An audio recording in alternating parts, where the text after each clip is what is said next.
여보세요? 박희준입니다.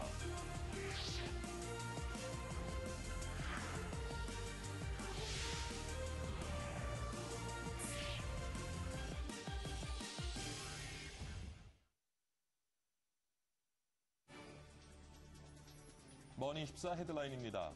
뉴욕 증시는 심한 막판 변동 장세를 연출하며 상승세로 마감했습니다. 국제신용평가사 스탠다드앤푸어스가 포스코의 장기기업 신용등급을 A-에서 BBB+로 한 단계 강등했습니다.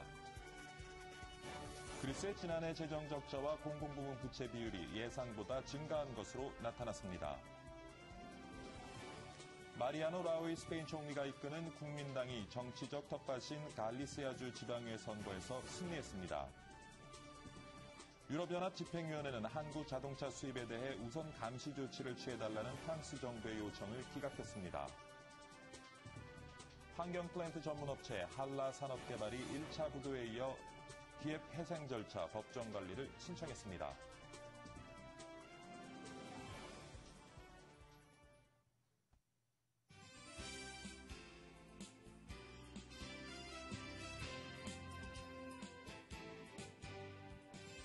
네, 시청자 여러분 안녕하십니까. 10월 23일 화요일 아침입니다. 박희준의 여보세요. 박희준입니다. 오늘 아침은 갑자기 겨울이 성큼 다가온 것처럼 매우 쌀쌀합니다. 아직 추위에 익숙해지려면 좀 멀리 있는 것 같은데요. 바람이 강하게 불고 춥습니다. 출근길 준비하시는 분들 따뜻하게 좀 채비하시고 나서셔야 될 것 같습니다. 자, 첫 소식부터 알아봅니다. 먼저 지난밤 글로벌 마감 시장부터 좀 살펴봐야겠죠. 박지은 외신 캐스터가 준비하고 있습니다. 박지은 캐스터. 네, 시황센터입니다. 지난주 급락했던 뉴욕 증시 오늘은 낙폭을 크게 줄이면서 개장 후 약보합세권에서 내내 머물렀습니다. 마지막까지 등락을 거듭하다가 상승세로 마감 지었습니다. 투자자들은 이번 주에 있을 기업들의 실적 발표를 관망하는 분위기입니다. 기업들이 시장 전망치를 상회 또는 하회했느냐 보다는 향후 매출 확대에 대한 가능성에 주목하고 있는 것으로 보입니다.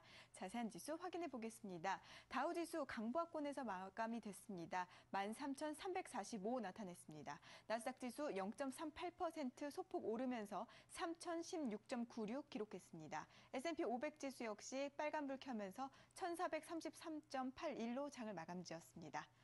다음으로 유럽 증시입니다. 어제 이어서 하락세에 이어갔습니다.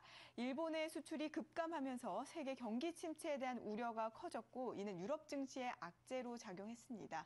또 마리아노 라호이 스페인 총리가 지방선거에서 승리하면서 구제금융 지원을 신청할 가능성이 더 낮아졌다는 점이 투자 심리를 위축시킨 것으로 보입니다.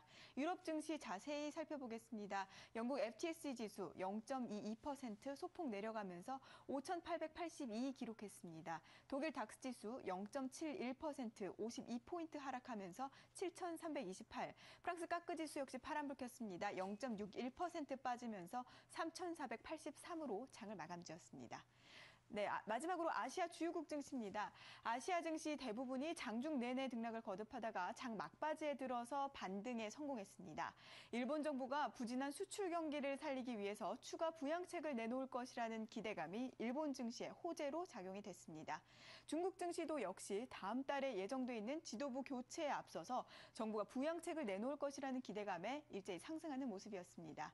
자세히 보시겠습니다. 일본 니케이 지수 강보합권에서 9,010으로 마감이 됐고요. 중국 상해종합지수 0.21% 소폭 상승하면서 2,132, 홍콩 항생지수 0.68% 145포인트 올라가면서 21,697로 장을 마감지었습니다.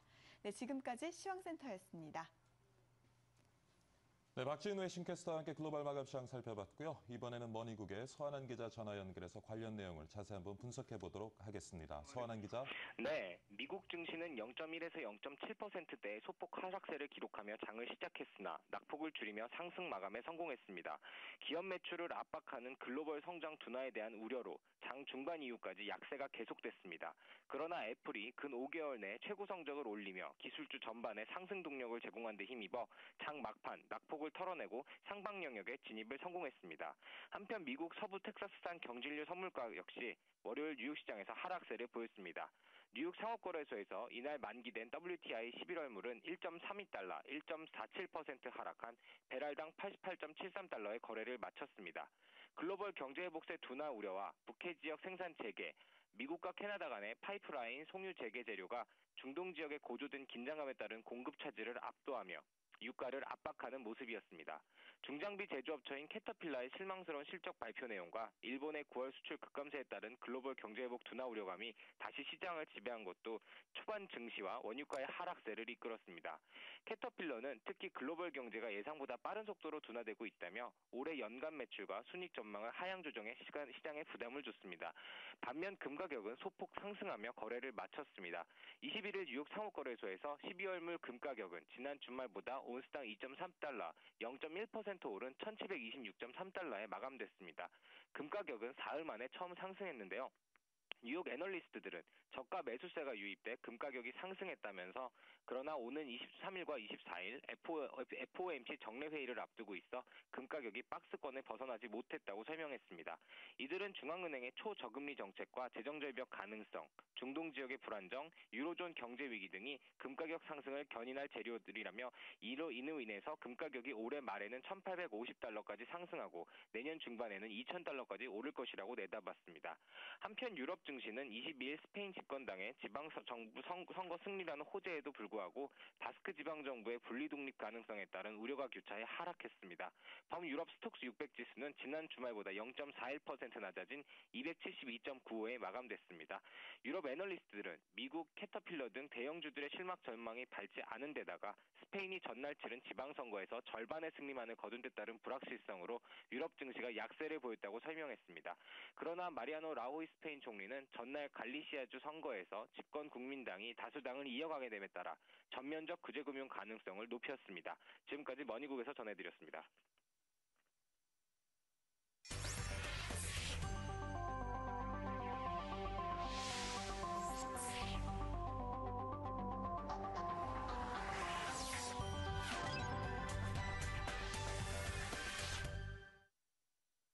네, 이번엔 조간신문 매일경제와 함께 따끈따끈한 경제 이슈 전문가와 함께 짚어보는 시간 가져보도록 하겠습니다. 오늘 이 시간에는요, 세계경영연구원 홍병각 고문님 자리 함께 하셨습니다. 안녕하십니까, 고문님. 안녕하세요. 네, 일주일 잘 지내셨죠? 네, 잘 날씨가 지냈습니다. 많이 춥습니다, 이제. 네. 예.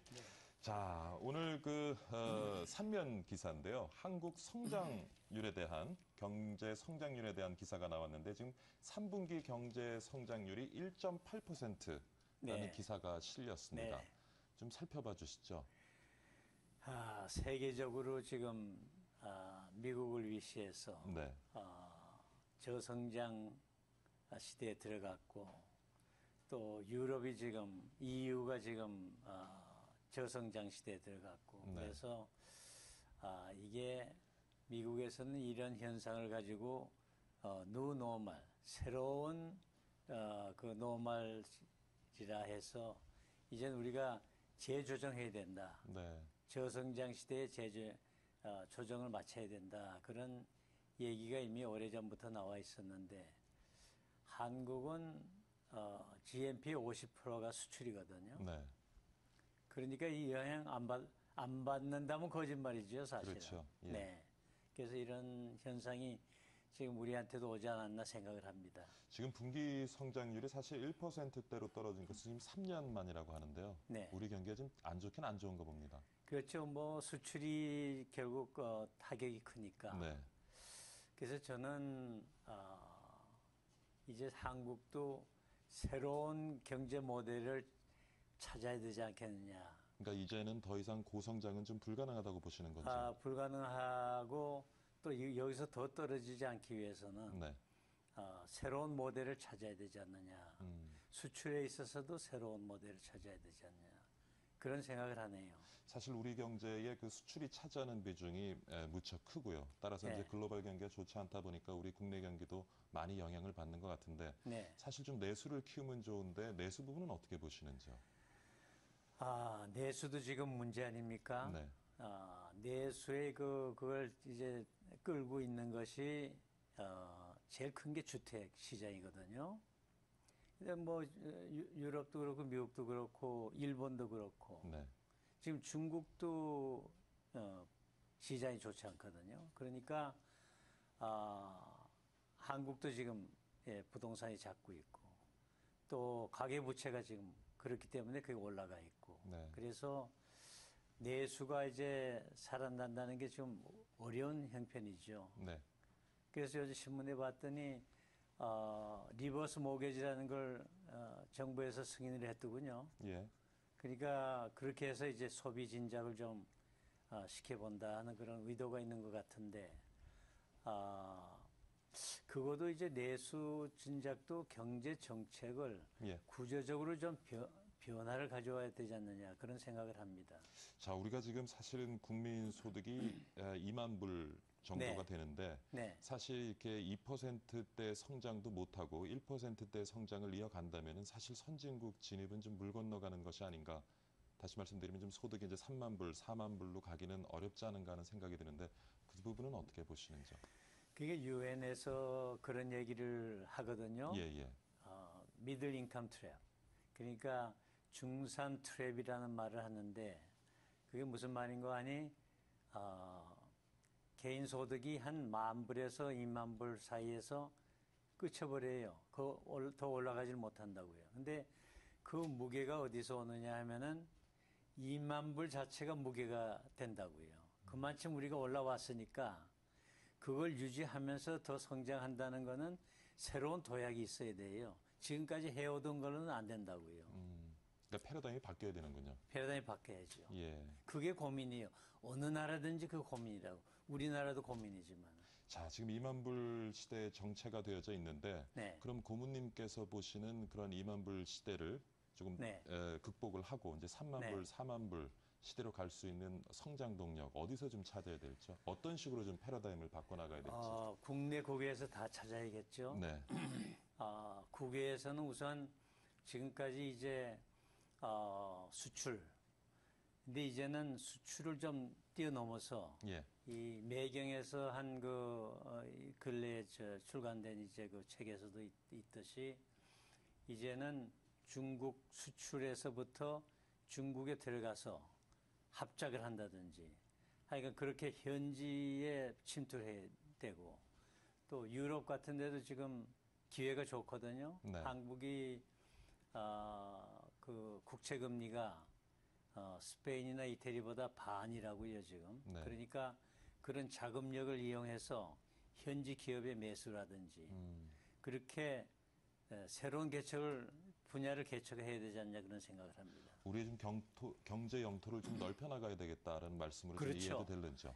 경도 영토를 질을 달리해서 각도를 달리해서 넓혀 나가야 된다 그런 생각입니다. 지금 사실은 이제 외국 자본이 국내 많이 유입되고 있고 유동성이 증가되는 상황에서 사실 지금 이제 유럽이 재정위를 겪으면서 많은 기업들이 헐값에 나와 있고요. 예. 좀 더 적극적인 M&A 전략을 가지고 좀 괜찮은 유럽 기업을 인수 합병하는 것도 우리 경제 영토를 넓리는 좀 좋은 방안이 될 수도 있겠네요. 제 생각엔 그 일밖에 없어요.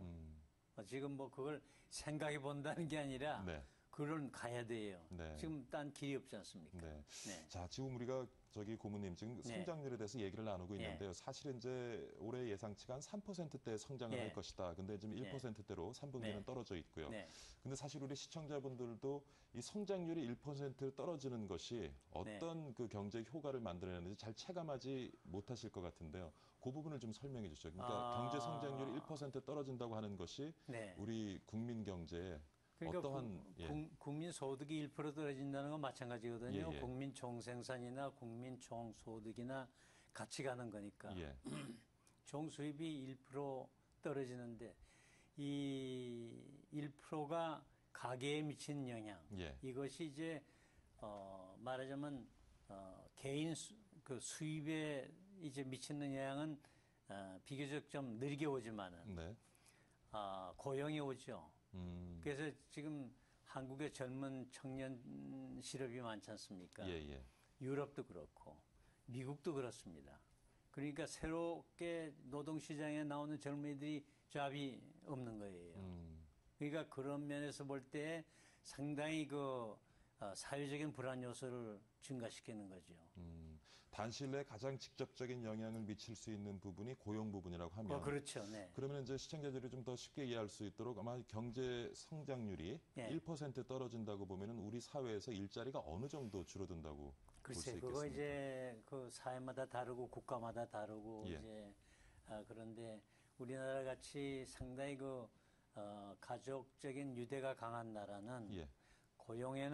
고용이나 이제 수입에 직접적인 이런 숫자로 얼마나 되느냐 하는 거는 안 나와 있어요. 예. 그저 국가에서 또 그런 거를 구태여 이제 이렇게 계산해서 안 내놓는데 성장 동력이 멈추면은 경제 전체 활기가 죽는 거 아닙니까? 네. 그러니까 부동산 시장 같은 것도 다시 회복을 못 하고. 그러니까 전반적으로 그 체감이 온도, 경기 예. 온도는 상당히 1%에서 상당히 그 큰 정신적인 영향이 있다고 생각합니다. 네. 하여튼 조금 좀 경기가 좀 살아났으면 하는 바람인데요. 우리나라 좀 전에 말씀하신 것처럼 네. 이제 우리 경제 해외 의존도가 높다 보니까 네. 사실은 이제 글로벌 경제에서 중요한 부분을 차지하는 중국 경제도 우리가 한번 눈여겨봐야 될 것 같은데 네. 오늘 신면 기사를 보면은 중국 경제 관련된 기사가 나왔습니다. 네. 신면 네. 기사인데요. 네. 중국은 조금 경제가 지금 살아나고 있는 것 같아요. 그래서 4분기 경제 성장률이 지금 7.7%로 개선해서 좀 상향 조정해서 전망을 하고 있는데 중국 경제 좀 진단해 주시죠. 중국이라는 나라가 참 어려운 나라거든요. 예. 바깥에서도 알기 어렵고 예. 또 일부에서는 중국을 아주 비판적으로 얘기하는 사람은 이게 숫자도 믿을 수 있느냐. 예. 참 그 부분이 많이 좀 의심되는 것 같습니다. 예. 그리고 중국의 경제가 지금까지는 투자 위주거든요. 예. 투자가 거의 한 50% 이상이 투자입니다. 그래서 국민 총생산의 그 비중이 컸기 때문에 투자는 정부에서 하라면 하는 거거든요. 그래서 중국은 기업이 전부 정부, 예. 지방정부, 예. 이런 중앙정부 이렇게 소유 기업이기 때문에 중앙에서 명령하면 경제가 움직이거든요. 그래서 이번에도 이제 당에서 이게 갑자기 고성장에서 10%에서 이제 8%, 7% 이렇게 내려가니까 상당히 이제 그 위기의식을 가지고 정부에서 밀어붙였다 하는 그런 관망이 있거든요. 네. 그러니까 중국은 이거 구조적으로 참 문제가 지금 많아요. 이 투자 위주에서 이제는 투자해가지고 물건을 많이 만들어 놨는데 팔리지가 않는다고요. 그러니까 이제 소비를 늘려야겠다 해서 정부에서 이제 소비를 늘리려고 그러는데 한계가 있거든요. 중국이야말로 부익부 빈익빈이에요. 네. 그래서 그 저소득층이 쓸 돈이 없다고요. 그러니까 소비는 저 사치품에만 몰리고, 그러니까 유럽의 유명한 사치품 회사들이 전부 중국 때문에 먹고 살거든요, 지금. 네. 루이비통 같은 거는 뭐 중국 때문에 그 회사가 지금 살고 있어요. 국내 중국 관광객들 그럼요. 쇼핑도 엄청난 것 같고요. 그러니까 상부 한 10% 미만의 계급들이 이제 혜택을 보고 있는데 예. 일본에서는 중국을 상당히 비관적으로 봐요. 어떻게 보냐면은 지금 뭐 7.9% 뭐 내년에 성장한다 이렇게 나오고 있지만은 예. 과연 그 숫자가 믿을만하냐? 구조적인 이런 변화가 가능하냐? 근데 저는 개인적으로 생각할 때 중국이 아직 개인당 국민 소득이 4천 불이거든요. 네. 그러면 여유가 많아요, 사실은. 우리는 2만 불이죠. 예. 일본은 4만 불이라고요. 근데 중국은 4천 불이에요. 그러면 노동력이 아주 싸다는 얘기 아닙니까? 그러니까 중국은 당분간 그래도 어떤 성장을 해 나갈 수 있는. 영국 학자는 뭔가 중국 경제를 보면 자전거에 짐 싣고 가는 것 같다고, 짐을 잔뜩 싣고 자전거 가는데 달려야 이게 안 쓰러지거든요. 그렇죠. 그런 게 중국 경제 아니냐. 그런 얘기를 하네요. 그러니까 고모님께서 보시기에는 사실 지금까지는 정부 주도의 어떤 투자를 통한 경제 성장을 만들어 왔는데 이 투자가 이제 회수가 되려면은 제대로 된 시장이 중국 내에 만들어져야 되는데 그 부분이 좀 취약하다. 그렇죠. 그런 구조적인 문제 큰, 때문에. 큰 고민이죠. 지금. 예. 여기 근데 애널리스트나 이제 전문가들의 의견은 이제 우리가 우려했던 중국 경제의 경착륙은 일어나지 않을 것이다. 지금 연착륙이 가능할 것이다라는 의견이 있는데 고모님께서는 좀 더 비관적으로 보시는 거죠? 아니요, 저는 비관적으로 보지는 않지만은 예, 예. 그러나 너무 또 낙관적으로 볼 만도 하지 않느냐. 그래서 낙관론, 비관론이 지금 합쳐 있는데 아까도 말씀드렸지만 중국의 개인당 소득이 지금 4,000불 선이니까 예, 예. 아직 여유가 있지 않느냐. 음. 끌고 나갈 가능성이 있지 않냐 그렇게 생각을 합니다. 네. 자, 중국 경제 조금 들여다봤고요. 뭐 전문가들에게는 이제 3분기에서 바닥을 치면서 4분기부터는 조금 살아날 것이라는 의견이 좀 지배적인 것 같습니다. 근데 일본을 좀 들여다보면 일본은 계속 지금 좋지 않은 모습을 보이고 있고요. 예. 사실 지금 3개월 연속 무역 적자를 예. 나타내고 있고 더군다나 좀 흥미로운 것이 이제 들여다보면 대중국 수출이 지금 예. 14%나 이제 감소를 하고 예. 있습니다. 어떤 연유에서 이게 기인되는 것인지요? 중국은 일본한테는 제일 중요한 무역 상대국이거든요. 예, 예. 그러니까 아직도 효과가 안 나타나 있다고 그래요. 앞으로 더 이제 정치적인 관계가 나빠지면 이제 효과가 더 나쁜 효과가 나타난다. 그래서 일본은 이제 완전히 경기 후퇴에 들어가지 않느냐. 예. 그런 얘기가 많이 나오고 있습니다. 이것이 이번에 그 센카쿠 열도 분쟁에 좀 네. 영향을 받은 것이라고 보시는지? 좀 조금씩 받고 있는데 더 받을 것이라고 생각을 하고 일본 보면은 아주 이상한 나라예요. 일본이 지금 4만 불 경제인데 예. 개인 소득이 이게 너무 무겁다고요. 음. 그전엔 수출로 그게 막아줬는데 지탕해줬는데 이젠 국내 소비로 해야 되잖아요. 그런데 일본 국민이라는 게 이게 절약만 아는 국민이거든요. 이게 소비가 없어요, 일본은. 정부에서 그걸 이제 소비를 해줘야 된다고. 그러니까 절약이 꼭 미덕은 아니군요. 그 일본 같은 나라 그렇죠, 지금. 예, 예. 네, 그렇습니다. 사실 미국은 소비가 미덕이라고 하잖아요. 예, 그래서 그렇죠. 소비를 중심으로 이제 그 시장 경제를 이제 성장시켜 온 그렇게 것이 해나가요. 미국의 이해가 일본도 될 텐데. 그래야 돼요. 예, 예. 일본도 그래야 되는데 일본은 민족성도 문제도 있고 그래서 금년에도 그렇고 내년에도 그렇고 정부에서 예. 지출을 하기 때문에 재정 적자가 GNP의 200% 예. 되지 않습니까? 세계에서 그렇게 되면은 나라가 망한다고요. 그렇죠. 유럽이 지금 재정 적자가 120%, 130%.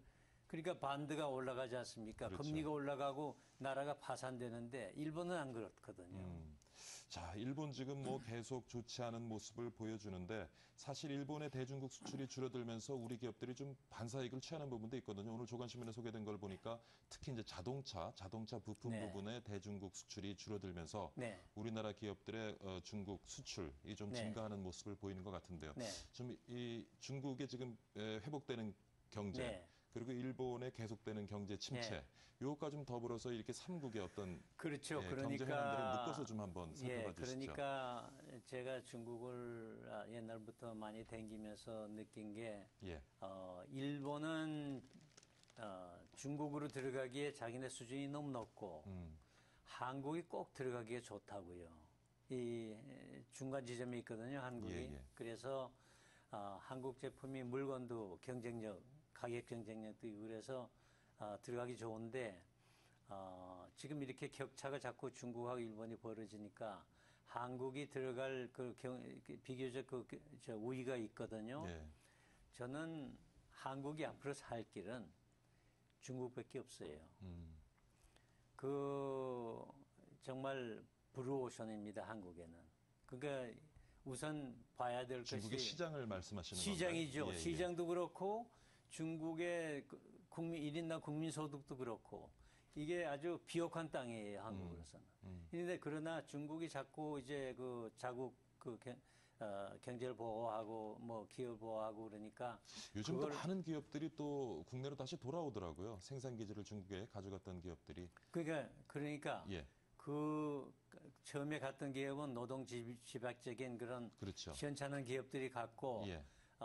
그냥 당장치기로 간 기업이 그렇게 가서는 중국에 가서 안 돼요. 이제는 완전히 거기 가서 정착할 생각을 하고 가야 돼요, 기업이. 그리고 기술을 가지고 들어가고 오픈 매니지먼트 하고 예. 중국 직원들을 정식으로 교육을 시키고 예. 그래서 정상적인 중국 기업이 되면은 얼마든지 환영합니다. 그러니까 이제는 물갈이를 해야 돼요, 한국도. 예. 네. 그러니까 값싼 노동력을 취하기 위해서 생산 기지를 중국에 옮기는 소극적인 전략이 아니라 그렇죠. 중국의 기술 이런 그렇죠. 것들을 활용할 수 있는 그런 지식 기반 활용하고, 산업들이 좀 더 활발하게 진출해야 네, 된다. 활용하고 중국 기업을 만들어야 돼요. 가서 현지화를 해야 돼요. 해야 된다는 말씀이시죠. 그래야 네. 또 중국이 가지고 있는 규제 같은 것도 자료비가 그럼요. 헤쳐나갈 수가 그 있겠죠. 길밖에 없어요. 그러니까 그 메시지를 우리가 줘야 됩니다. 네. 오늘 아침에요. 세계경제연구원 홍병각 고문 모시고요. 지금 중국 경제, 일본 경제, 그리고 두 나라의 경제가 우리나라 경제에 미치는 영향을 같이 한번 살펴봤습니다. 이른 시간 출연 감사드립니다.